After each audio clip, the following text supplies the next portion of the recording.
Amém? São só 6 versículos.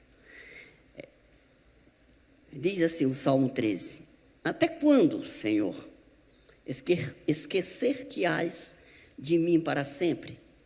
Até quando ocultarás de mim o rosto? Até quando estarei eu relutando dentro de minha alma, com tristeza no coração, cada dia? Até quando se erguerá contra mim os meus inimigos? Atenta para mim, responde-me, Senhor, Deus meu. Ilumina-me os olhos para que eu não durma o sono da morte. Para que não diga o meu inimigo, prevaleci contra ele, e não se regozijem os meus adversários, vindo eu a vacilar.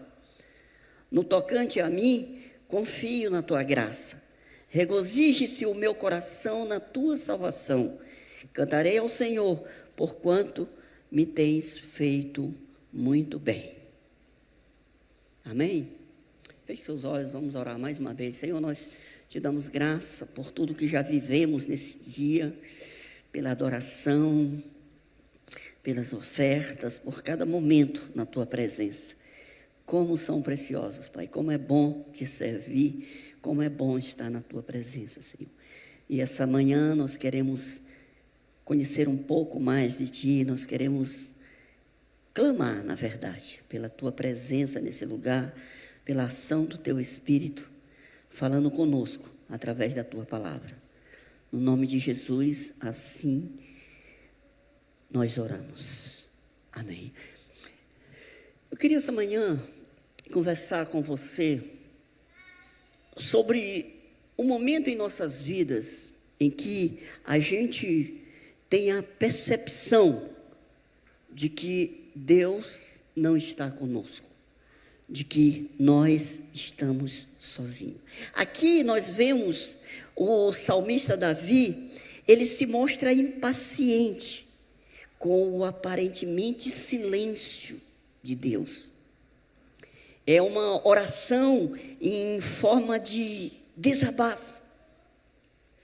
E o que fazer, irmãos? O que fazer quando não sentimos a presença de Deus em nossa vida? Quando geralmente, em meio às lutas, nos sentimos sozinhos, cansados, com a sensação de abandono e com a percepção de que Deus não está ouvindo as nossas orações. Você já passou por essa experiência?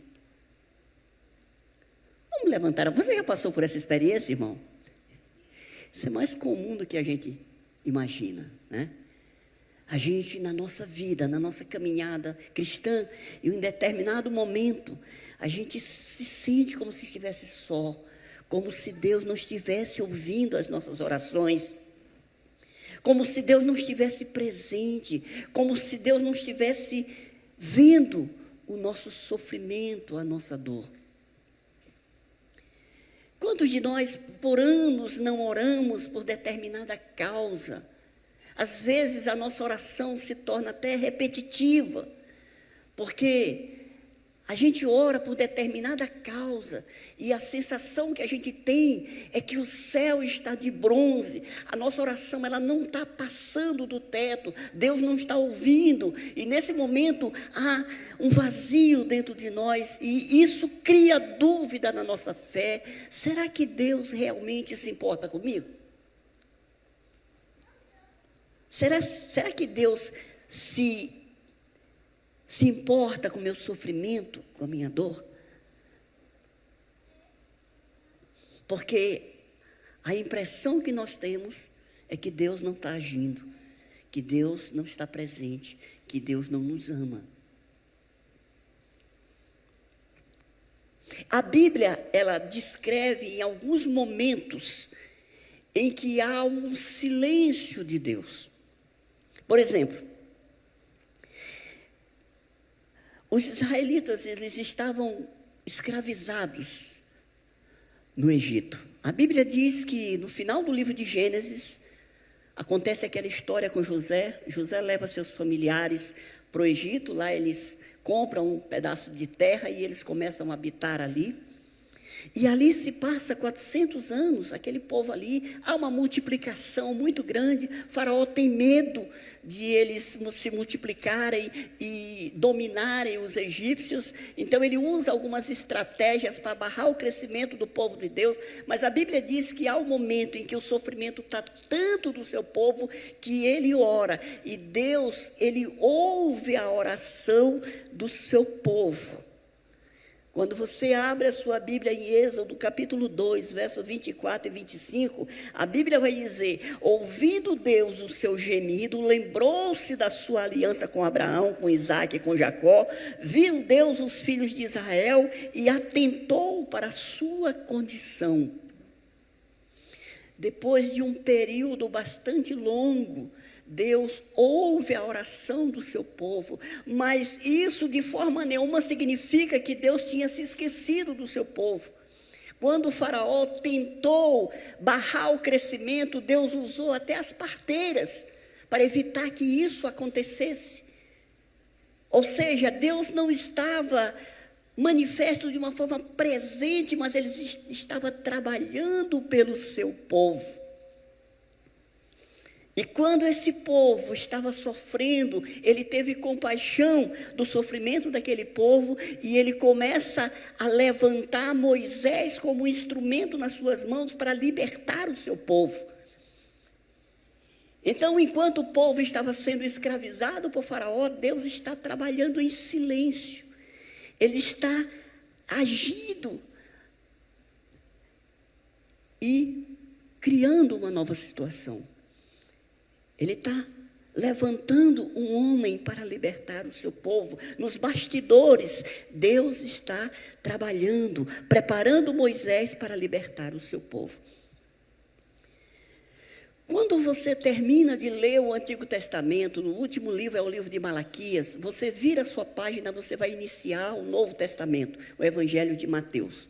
Apesar de ser uma distância pequena na sua Bíblia, nós sabemos, a teologia, os teólogos sabem que houve um espaço de 400 anos antes, entre o Antigo Testamento e o Novo Testamento.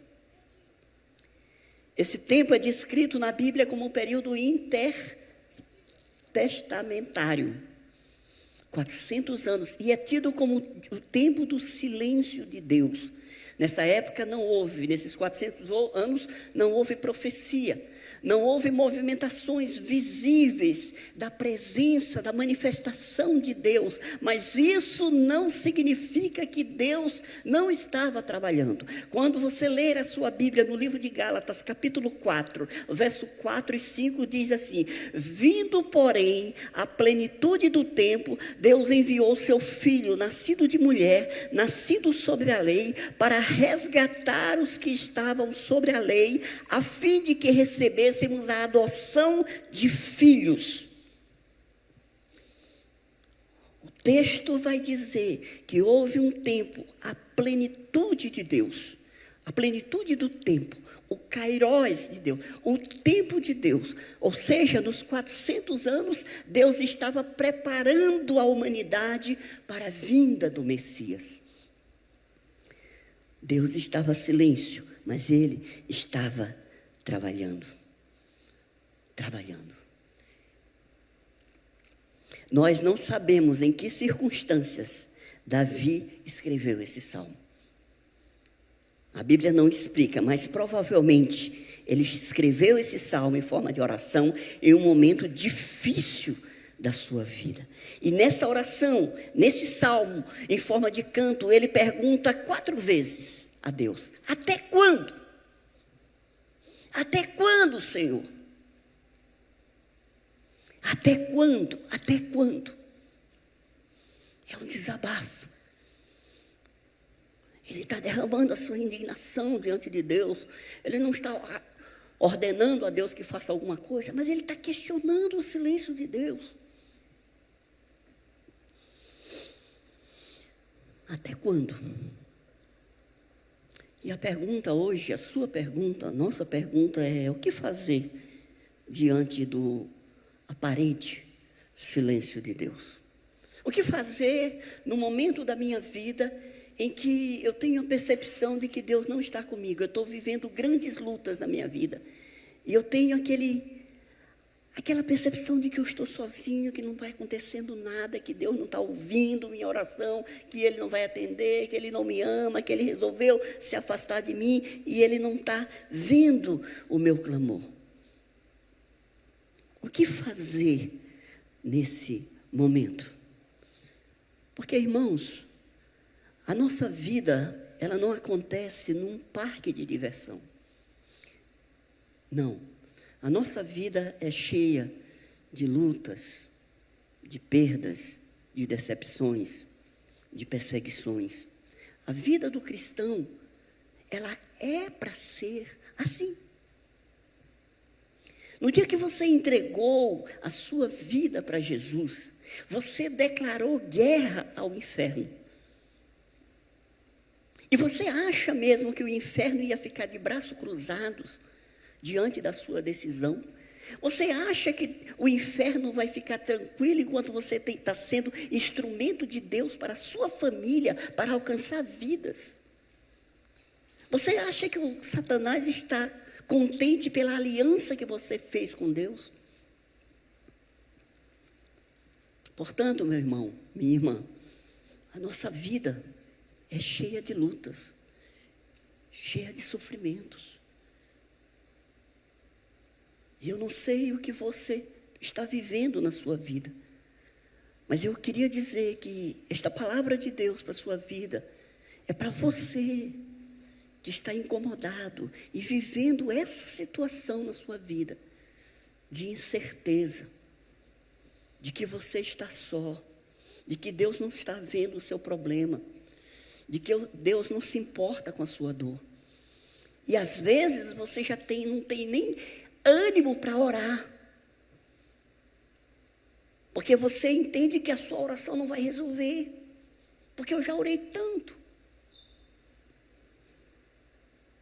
O que fazer diante do silêncio de Deus? Primeiro, a pergunta para mim, para você: como está o seu relacionamento com Deus? Como está a sua comunhão com Deus? Às vezes não é que Deus não está falando. Às vezes é o canal de comunicação que está obstruído. E uma das coisas que abstrai, uma das coisas que, não abstrai a palavra, não pode ser, gente. Uma das coisas que obstrui o seu relacionamento com Deus é o pecado. Durante a nossa caminhada cristã, nós iremos pecar, nós iremos cometer equívocos, tomar decisões erradas. Mas a mesma Bíblia que nos aponta o nosso erro, ela nos ensina a nos reconciliarmos imediatamente. Ela nos ensina a nos arrependermos, a confessar e a abandonar o pecado. Entre as muitas consequências do pecado em nossas vidas, ele nos afasta de Deus.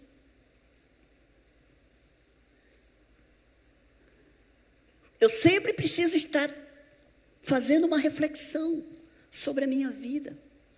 Como está a minha vida? Como está a minha vida com Deus? A manutenção da nossa comunhão com Deus depende de nós. Da nossa sede, do nosso desejo, da nossa fome pela sua presença.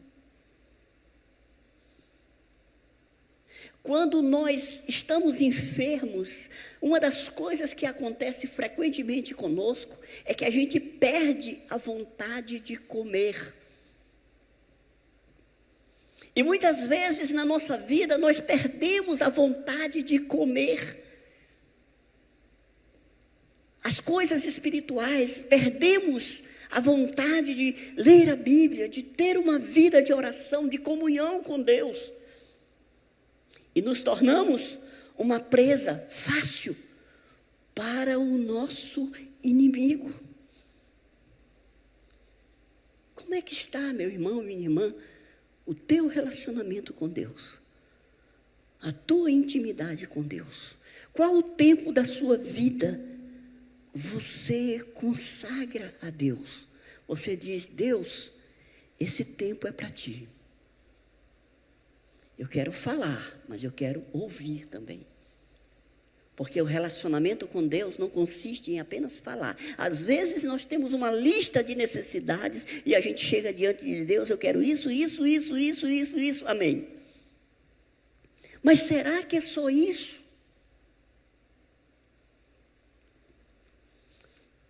Será que nós não estamos buscando mais a sua mão e menos a sua face?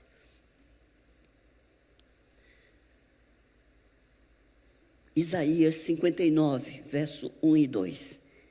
Isaías 59, verso 1 e 2. O profeta diz assim: eis que a mão do Senhor não está encolhida para que não possa salvar, nem surdo o seu ouvido para não poder ouvir. Mas, verso 2, as vossas iniquidades fazem a separação entre vós e vosso Deus, e os vossos pecados encobrem o seu rosto de vós, para que vos não ouça. Então o profeta aqui, ele está falando aquilo que nos separa de Deus. Ele fala do pecado e da iniquidade. O pecado, Deus não ouve as nossas orações. O pecado, ele nos afasta de Deus. A iniquidade é uma vida de prática de pecado. É uma vida pecaminosa. E isso sim, não nos afasta, mas nos separa. Corta definitivamente o cordão umbilical nosso com Deus. A iniquidade, pecado, é algo que eu faço, eu entendo que é pecado, pela uma revelação do Espírito Santo, ou mesmo uma questão moral. Eu errei, eu vou lá e eu me reconcilio com Deus ou com a pessoa qual eu pequei. A Bíblia nos garante que Deus, ele nos perdoa, Jesus nos perdoa. João 1,9, 1 João 1,9. Se confessarmos os nossos pecados, ele é fiel e justo para nos perdoar o pecado e nos purificar de toda injustiça.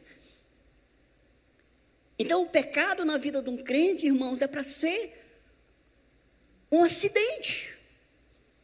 Rapidamente, nós precisamos nos arrepender, confessar a Deus. Para quê? Para que a gente volte a ter o nosso relacionamento com Deus.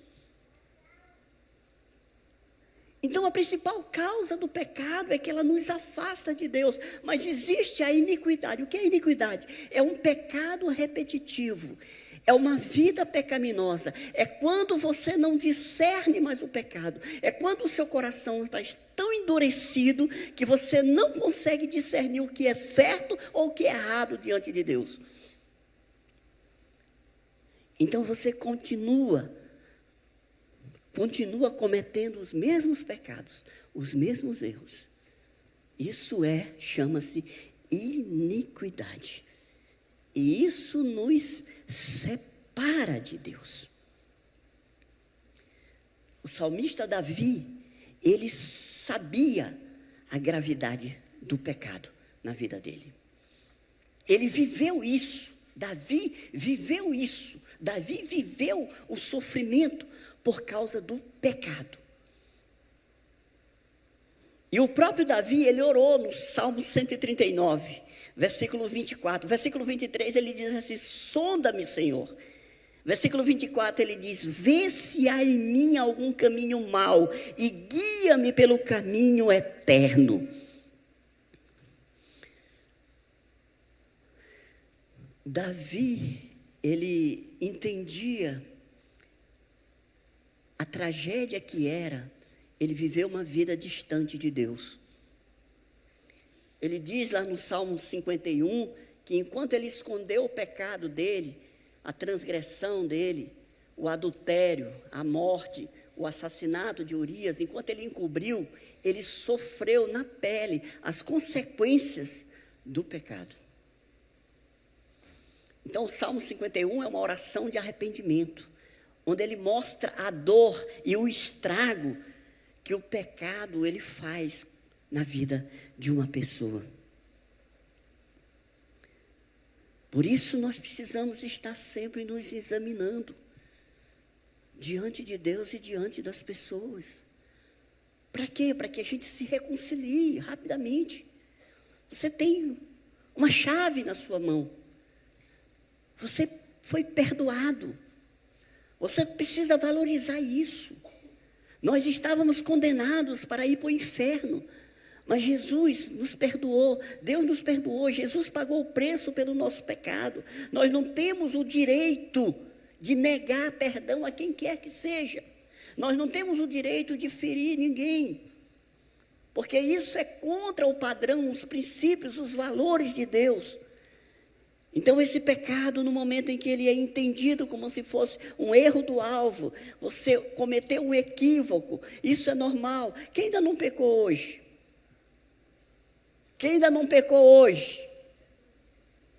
Tem nenhum corajoso aí, não? Quem ainda não pecou hoje? Você está diante de Deus. Pois é. Então veja, meus irmãos, quando a gente encara o pecado da forma correta, isso vai mudar o nosso estilo de vida. A gente vai pensar 2 vezes em nossas ações. Por quê? Irmãos, triste é uma vida distante de Deus. Você fica vulnerável a tudo que não presta. Agora, o perigo é estarmos tão insensíveis com relação ao pecado, ao ponto de não discernirmos aquilo que desagrada a Deus. Aí nos tornamos meros religiosos. Aí a gente vem para a igreja domingo, e segunda-feira cedo a gente está enganando as pessoas, mentindo. Estamos vindo para cá somente para desencargo de consciência, dando um péssimo testemunho lá fora, vivendo uma vida que desagrada a Deus, afastado de Deus.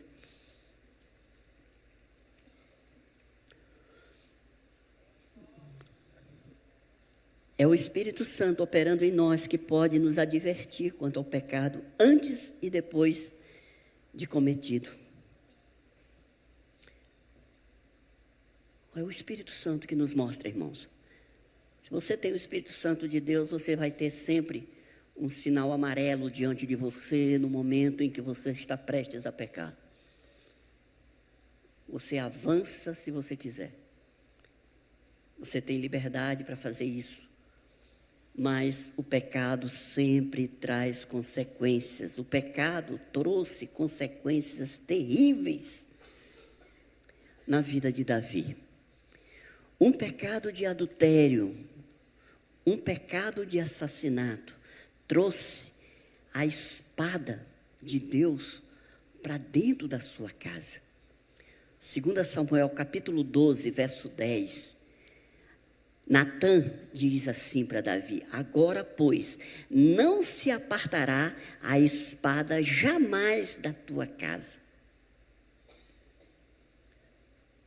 Davi foi perdoado do seu pecado, mas as consequências do seu pecado veio sobre a sua família. Ele foi um grande rei, um homem segundo o coração de Deus, mas ele foi um pequeno pai. Ele fracassou no seu projeto familiar e ele viu com seus próprios olhos o sangue sendo derramado dentro da sua própria casa. Os seus filhos sofreram as consequências do pecado de Davi. Então, irmãos, se o problema é pecado, confessou com coração sincero, se arrependeu, confessou, você restabelece o seu relacionamento com Deus. O segundo passo, continue orando. Versículo 3 do Salmo 13. Atenta para mim, responde-me, Senhor Deus meu, ilumina-me os olhos para que eu não durma o sono da morte. Ele insiste pela atenção de Deus. Ele não para a sua oração, ele continua a orar, ele continua a insistir a Deus. Por quê? Porque o medo dele é da morte, é do sono eterno, é da morte. O sono da morte. Então, quantas pessoas não abandonaram a Deus por não entender o silêncio de Deus? Quantas pessoas muitas vezes entraram na igreja debaixo de uma palavra que não veio de Deus, de uma promessa que não foi feita por Deus, e ao se decepcionar por não ver aquilo acontecer na sua vida, abandonou a Deus.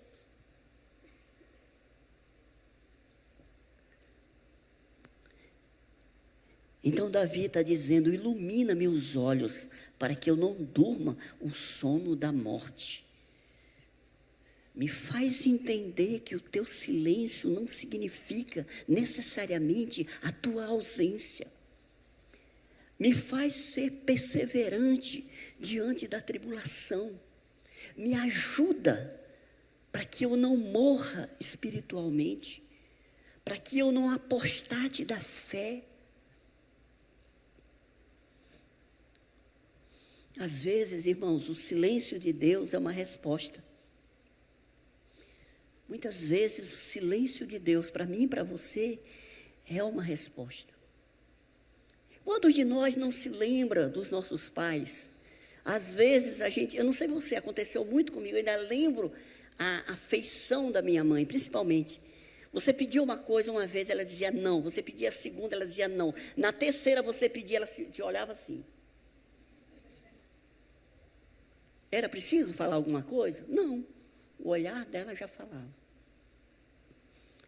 Então, muitas vezes, nós estamos pedindo aquilo que Deus não vai dar, porque não é da sua vontade. Muitas vezes, nós estamos pedindo coisas que Deus não vai dar nesse momento, mas Ele está te preparando para que Ele possa liberar sobre a sua vida.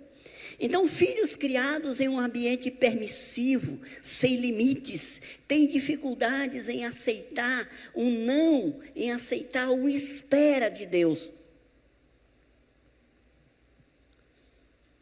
Se você é uma pessoa que nunca teve uma necessidade na vida, você nasceu num lar abastado, glória a Deus por isso, tudo que você desejou na sua vida, seu pai, sua mãe lhe deram, você não esperou nada, você é alguém que cresceu sem ouvir um não, você foi suprido em todas as suas necessidades, de repente você começa o seu relacionamento com Deus, e você vê em Deus aquele pai permissivo que você tinha. E quando Deus te diz não, você nunca viu aquela palavra na sua vida. E você não entende, você vai ter uma percepção errada de Deus. Quando você pede algo e não tem alguém para te servir naquele momento, ou Deus diz, espera, não está na hora, você não vai entender aquela mensagem. Porque você nunca aprendeu na sua vida a esperar. Você sempre teve tudo. Deus sabe o que dá para os seus filhos e a hora em que Ele vai dar para os seus filhos. Enquanto nós esperamos, Deus está trabalhando. O esperar é uma arte. O esperar é um tratamento de Deus. Porque enquanto nós esperamos, Deus está produzindo em nós crescimento. Deus está aperfeiçoando a nossa fé. Deus está nos ensinando a sermos perseverantes. Deus está, muitas vezes, nos curando da ansiedade.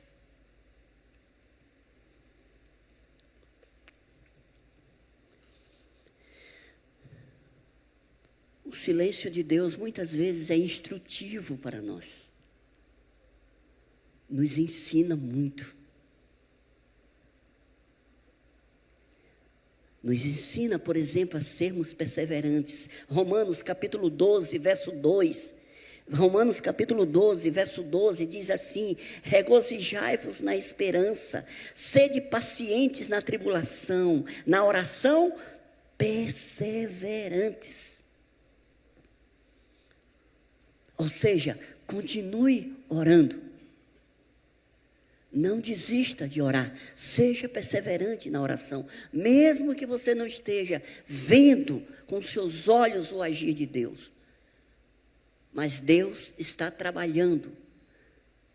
Deus está trabalhando nos bastidores para trazer a resposta para vocês. Irmãos, quantas vezes a gente está pensando em resolver algo na nossa vida de uma forma e de repente Deus muda todo o cenário e Ele faz algo que a gente nem imaginava que ia acontecer.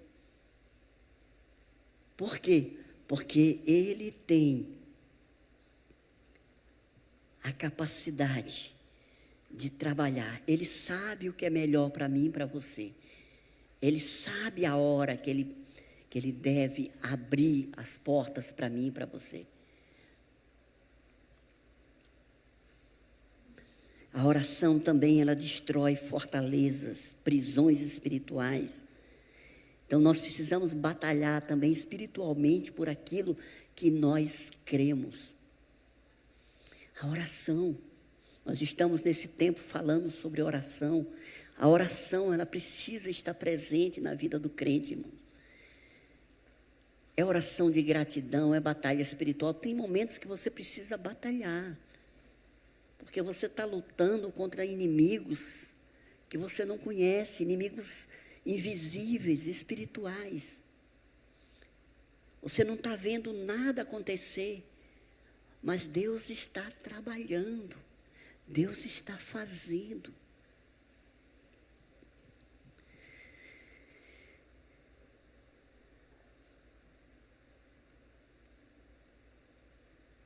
Acho que uma das coisas mais difíceis que tem para o crente é orar pelo seu cônjuge, orar pela sua família. Geralmente são pessoas que estão próximas de você, e parece que quanto mais você ora, parece que quanto mais as coisas ficam difíceis. Parece que antes de haver uma conversão, parece que o diabo ele aposta todas as suas fichas naquela vida. E há momentos em que a gente fica triste, a gente fica decepcionado, porque a coisa não está acontecendo, mas no reino espiritual, a coisa está sendo desfeita, as cadeias estão sendo quebradas, os grilhões, às vezes a gente nem está entendendo a luta que a gente está tendo. Quando eu peguei meu primeiro emprego, uma das coisas que eu tinha vontade de ter era um videogame. E existia um videogame chamado Atari. E existia um joguinho chamado Space Invaders. Quem conhece? Né? Então, ali tem uns escudozinhos e você se desvia dos escudos e você vai destruindo as naves. As naves vão jogando aquela bombinha e vai destruindo os escudos, né? E assim que eu converti, Deus falou muito no meu coração que isso é como se fosse uma batalha espiritual. Quando a gente está orando por uma pessoa, Deus está quebrando as resistências. Deus no mundo espiritual, Ele está destruindo os sofismas, as realidades espirituais. E a gente não está vendo. Mas no momento certo, no Kairos, no tempo de Deus, Ele vai agir. E a grande questão para mim e para você é: não desista. Não desista do seu casamento. Não desista do seu filho, da sua filha. Não desiste daquilo que você entende que é de Deus para a sua vida. Lute em oração, em intercessão, em batalha espiritual. Terceiro ponto, confie em Deus. Verso 5. No tocante a mim, confio na sua graça. Regozije-se o meu coração na tua salvação. Então aqui o salmista está mostrando a sua confiança em Deus. Ele está quase como se retratando do primeiro momento em que ele pergunta: até quando, até quando? Agora, ele já está num momento diferente. Ele diz: no tocante a mim, confio na tua graça, regozije-se o meu coração na tua salvação. Então, mesmo que você não esteja vendo, Deus está trabalhando. Ele está trabalhando no ambiente natural. Deus sempre está preparando algo para os seus filhos, agindo em pessoas e preparando o ambiente para a sua grande resposta. Deus usa pessoas e situações para abençoar os seus filhos. Ele move corações. Irmãos, quantas vezes você já foi abençoado pelo irmão? Ou por uma irmã? Quantas vezes você estava numa situação tão difícil e de repente alguém movido por Deus chega para você e diz assim: olha, Deus mandou eu fazer isso, eu te dar isso. Quantos de nós não temos testemunhos assim, meu irmão? Por quê? Porque Deus trabalha em nós, mas também Deus trabalha ao nosso redor. Ele usa pessoas para abençoar os seus filhos. Deus está trabalhando no ambiente natural, movendo corações, mesmo quando não sentimos, não vemos, não entendemos, mas Ele está agindo.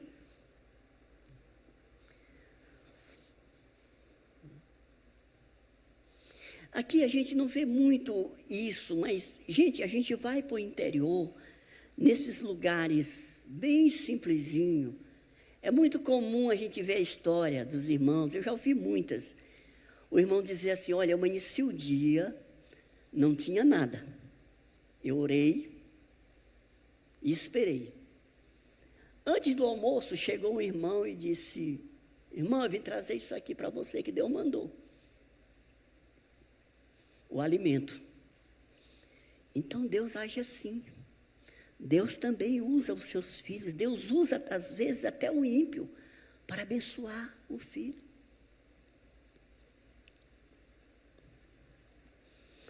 Deus está agindo no ambiente natural, movendo corações, usando pessoas para abençoar os seus filhos.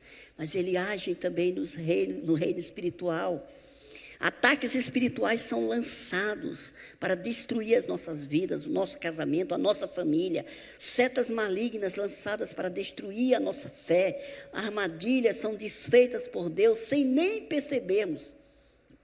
Deus remove inimigos invisíveis, trazendo livramento para os seus filhos. Há coisas na sua vida que você não sabe. Há livramentos de Deus na sua vida que você nem percebe, mas que aconteceram pela uma provisão de Deus, pela mão de Deus.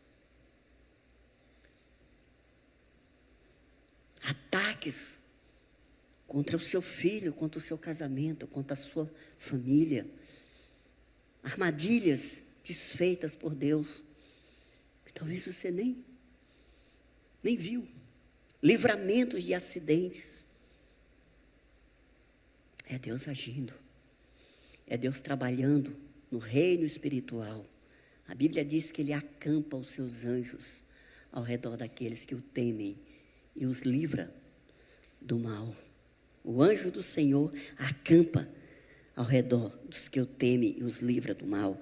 Salmo 34, 7. Quarto ponto: tenha gratidão. Seja grato a Deus. Versículo 6. Cantarei ao Senhor, porquanto tem me feito muito bem. A conclusão do salmista é que o silêncio não significa a ausência de Deus. Mesmo em silêncio, Ele está cuidando, usando a sua misericórdia e graça. Ele age na hora certa. O salmista chega à conclusão: cantarei ao Senhor, porquanto me tem feito muito bem. Ele entende que mesmo sem ouvir a voz, mas ele tem a proteção de Deus. Deus tem feito o bem a ele. Ele reconhece que Deus é bom e que Ele está fazendo o bem. Ele age na hora certa. Ele não chega nem adiantado, nem atrasado. Ele chega no momento certo.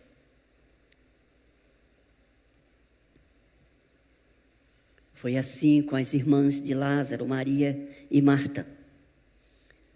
Elas mandaram um recado para Jesus, que Lázaro, seu amigo, estava enfermo. Jesus demorou 4 dias para chegar. Quando Jesus chegou, Lázaro já estava sepultado. E Jesus ressuscitou Lázaro. Ou seja, aquele milagre não era um milagre de cura. Jesus disse, olha, essa enfermidade não é para a morte. Mas Jesus queria ali operar o milagre da ressurreição. O que é melhor? Uma cura de uma enfermidade ou uma ressurreição? Ele ressuscitou um homem. Não foi porque Jesus se esqueceu de Lázaro. Não foi porque ele abandonou, não. Ele foi no momento certo para fazer aquilo que estava no coração de Deus. E se você, porventura, que entrou nessa manhã aqui, você está vivendo essa experiência, entenda que você não é o único. Até o próprio Jesus, houve um momento na sua vida em que ele se sentiu só, desprotegido. Jesus experimentou o silêncio do Pai em um momento de trevas na sua vida. Mateus 27, 46 diz assim: por volta da hora 9, clamou Jesus em alta voz, dizendo: Eli, Eli, lama sabachthani, o que quer dizer: Deus meu, por que me desamparaste?